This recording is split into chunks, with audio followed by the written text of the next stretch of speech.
আসসালামু আলাইকুম। সবাই নিশ্চয়ই আল্লাহর রহমতে অনেক ভালো আছেন। আমিও ভালো আছি। তো আমার রুমে হচ্ছে পর্দা লাগানো হচ্ছে। গত ভিডিওতে আপনারা দেখেছিলেন আমি পর্দার অর্ডার দিয়েছিলাম। তো সেই পর্দাটাই আরকি আমার চলে এসছে। তো আমি একদম লাইট কালারের প্লেন পর্দা নিয়েছি। সেলফ প্রিন্ট আছে অবশ্য। কারণ আমার রুমটা হচ্ছে আ আ আমাদের বাসার একদম পিছনের দিকে আমার রুমটা। তো পিছনে আমাদের বিল্ডিংয়ের পিছনে যে বিল্ডিংটা সেটাও আমার রুমের মানে পিছনে। তো যার কারণে আমার রুমটা অত আলো বাতাস আসে কম। যদিও আমার রুমের সাথে বেলকনি আছে। তো সেজন্য আমি একটু লাইট কালারের পর্দা নিয়েছি। এতে রুমটা একটু বড় লাগে দেখতে আর প্লাস ব্রাইট লাগে। সেজন্য আরকি।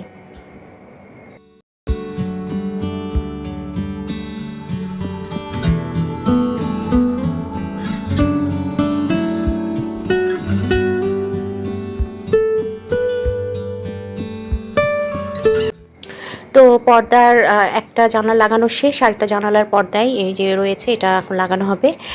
আর একটা ব্যাপার হচ্ছে আমার রুমের পর্দাটা আমি আমার ছেলের রুমে দিয়ে দিব। ওই রুমের পর্দাটা নষ্ট হয়ে গেছে আরকি। মানে ওর রুমের পর্দাটা একদম মানে কম দামি একটা পর্দা ছিল।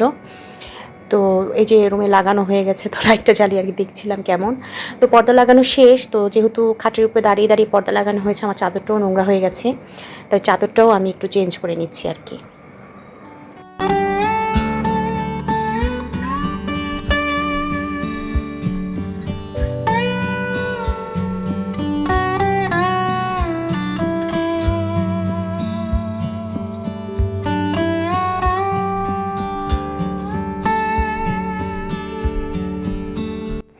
আমার ছেলে-মেয়ে ওদের রুম রেখে সারাক্ষণ এসে আমার খাটের মধ্যে শুয়ে থাকবে। তো আমি যদি বলি যে, "তোমরা কেন আমার বিছানা নোংরা করো?" তখন বলবে কি যে, "মা তোমার খাটের মধ্যে মা গন্ধ পাওয়া যায়।" তো মা গন্ধ পাওয়ার জন্য ওরা আমার রুমে আমার বাথরুম ইউজ করবে, আমার রুমে শুয়ে থাকবে আমার বিছানার মধ্যে। ওই বাসাটার মধ্যে নাকি সবচেয়ে আমার বিছানাটার মধ্যেই নাকি ওদের ভালো লাগে, আরাম লাগে। আসলে বাচ্চাদের কথা কি বলব?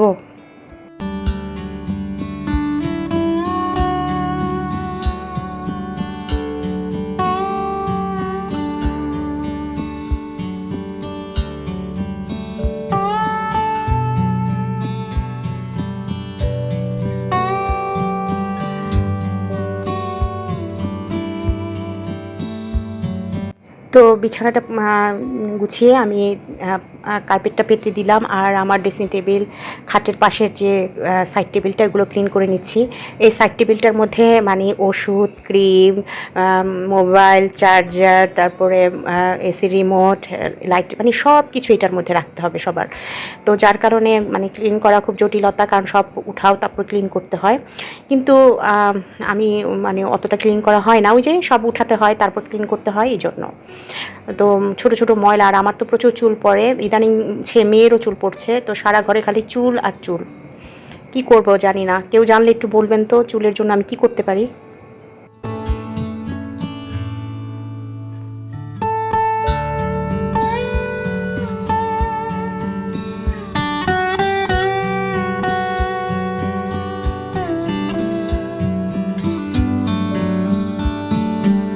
তো এই যে রুম গোছানো হয়ে গেছে। ফাইনাল লুক রুমের। তো ভালোই লাগছে আরকি। ফ্রেশ লাগছে। বিছানায় সাদা চাদর, পর্দা লাইট কালার আর একটু গাছও এনে অ্যাড করে দিলাম বারান্দা থেকে। যদিও আমি গাছপালা ঘরের মধ্যে রাখি না, অনেক সময় পোকামাকড় হয়। তো যার কারণে আমি বারান্দায় রাখি। কিন্তু অনেক সময় বাসায় গেস্ট আসলে তখন একটু বারান্দা থেকে গাছ-টাছ এনে ঘর সাজাই আরকি।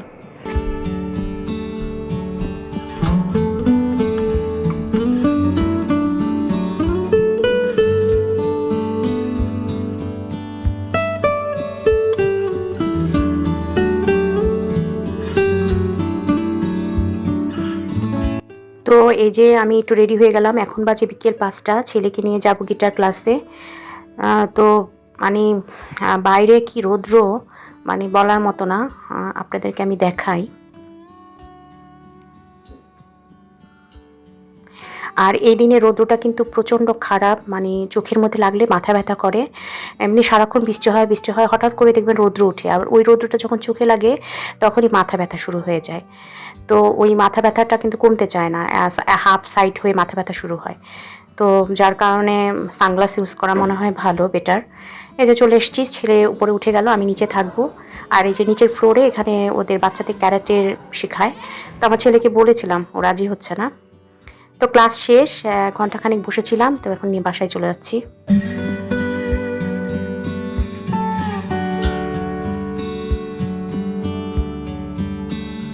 তো বিকেলে নাস্তা হিসেবে খাওয়ার জন্য একটু ছোলা রান্না করেছিলাম, তো সেটাই সবাইকে দিচ্ছি। আমার ছেলে, আমার শাশুড়ি, আমার ছোলা খুব ভাল লাগে। আমার হাজব্যান্ড খায় অল্প, মেয়ে একদম খুব একটা খেতে চায় না। তাও জোর করে দেই, কারণ এক একজনের জন্য তো এক একটা বানানো সম্ভব না। পছন্দ অপছন্দ থাকতে পারে, কিন্তু সব কিছুই খাওয়া মানে উচিত। আর ছোলার উপরে একটু শসা, ধনেপাতা কুচি, কাঁচামরিচ, একটু লেবুর রস দিলে কিন্তু খুবই ভালো লাগে খেতে।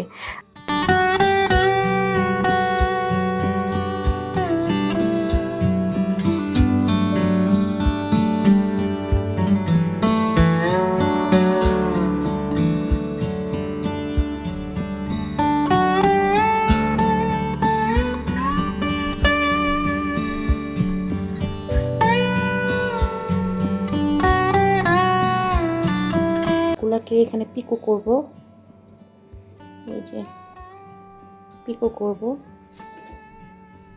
এই একটা, এই দুইটা পিকো করবো আজকে। এগুলো বাইরে পরার সুতি, আবার বাসায়ও পরি। আসলে আমি বাইরে পরার জন্য কিনি, ওগুলাই কয়দিন পরে ঠরে বাসায় পরে ফেলি। কিন্তু আমার আবার সব কিছু একদম পারফেক্ট হতে হয়, না হলে মাথা খারাপ হয়ে যায় আমার। তো এখন ওই ওড়নাগুলো কিন্তু কেটে নিয়েছি সুন্দর করে, এখন এই যে পিকো করবো, মেশিন সেট করেছি পিকো করার জন্য।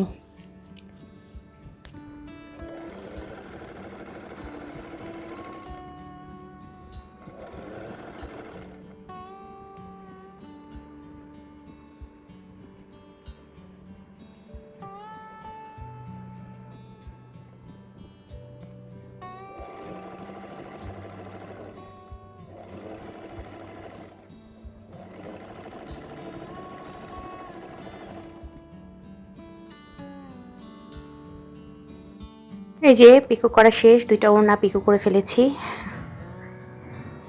এই মেশিন থাকলে নিজের এই একটা সুবিধা, ছোটোখাটো সব কাজ করা যায়। আমি যদিও টেলারিং তেমন জানি না, শিখবো করে আর শেখাই হয় না, আর এখন তো কোনো ধৈর্যই নাই। আজকের ভিডিও এই পর্যন্তই। সবাই অনেক ভালো থাকেন। আসসালামু আলাইকুম।